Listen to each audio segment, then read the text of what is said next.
Hello everyone, Scotty here from the Blue Coconut family and welcome back to Railcraft. So today we're going to be continuing our look at the electric locomotive, but we're going to be adapting it further. So it's not going to be just a tutorial on how to use the electric locomotive. It's going to be a tutorial on how I've used it in a real world environment and how I've used it to be able to do stuff. So you can see in front of me I've adapted the setup we had before.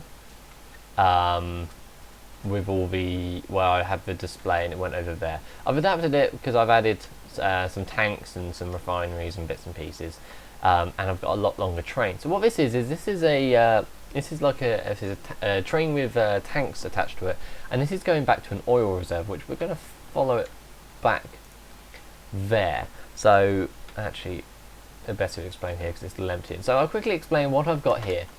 So here I have a fluid unloader, or liquid unloader some people call it, with a boarding rail on top of it, and I'm using the Ender IO fluid conduits, taking it from the fluid unloader into a open block tank to fill that with oil. Then that's going through some refineries, and then filling up this with fuel or gasoline.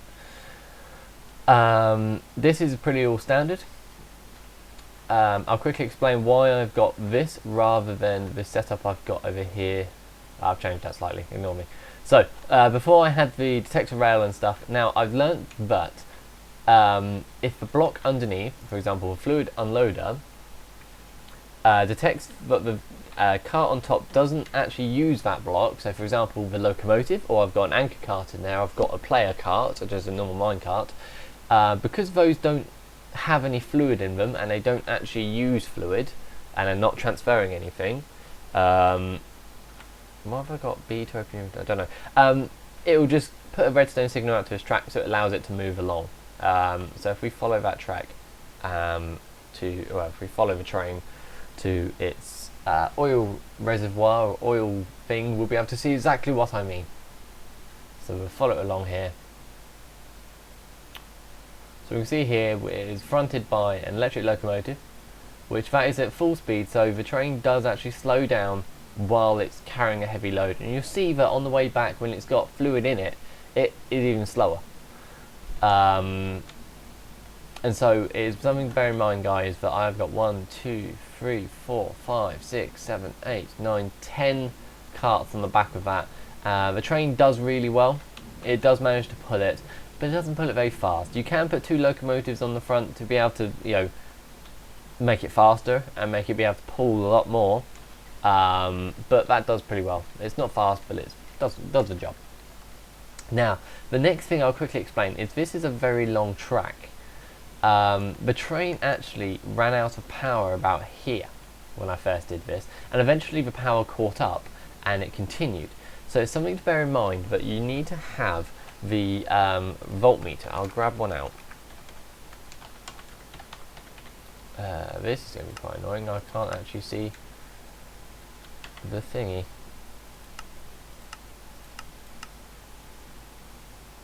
I can't get rid of it either.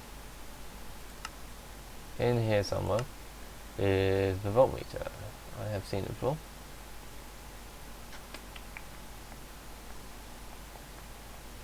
Why am I not seeing it? No, that's not it. Don't know. I'll have a look for it.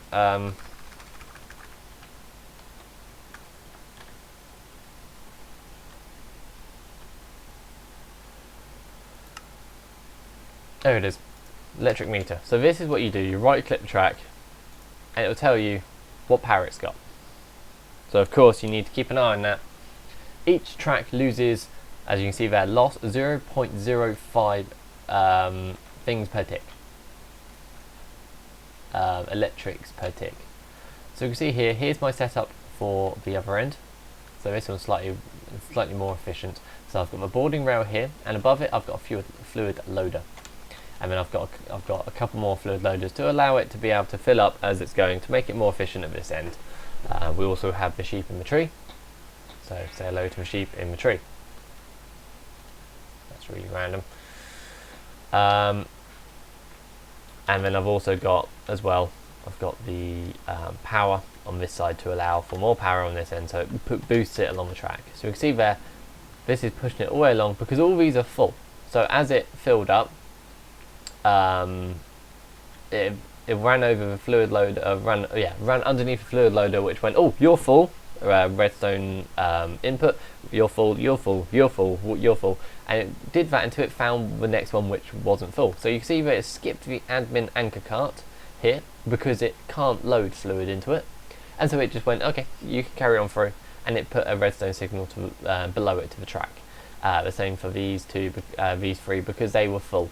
So you see here, this is going to skip all the way along, and it's actually going to send the train off because of course this is a player cart, and it can't load fluid into that, so it can continue the entire thing along. So we'll see it just set off in just a minute. There you go, full, full, full, can't place, go, and it's off. So you can see now that it's a lot slower here, and we can see that we've still got plenty of power in the track, and I'll show you that this is actually at full power. There, full power. So I'm not, putting it on slow power just to make you go, oh, it is really going, slow.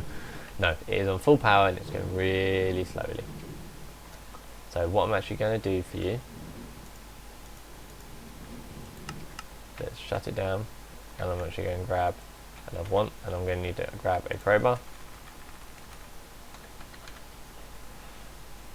I really don't know why it's saying press B for inventory. If anyone's wondering why it's saying B and not C, not E, sorry, I change it. I'm weird. I like mine to be C. There you go. Now we can see that's now back at pretty decent speed, and we're going to jump in the last cart. So it's now being headed by 2 locomotives, so they draw twice as much power through the track, something to bear in mind. And we're now able to get back to the refinery at double quick speed, which is really nice. Just head back there. So, and once we get to the other end, we'll see that emptying process in full.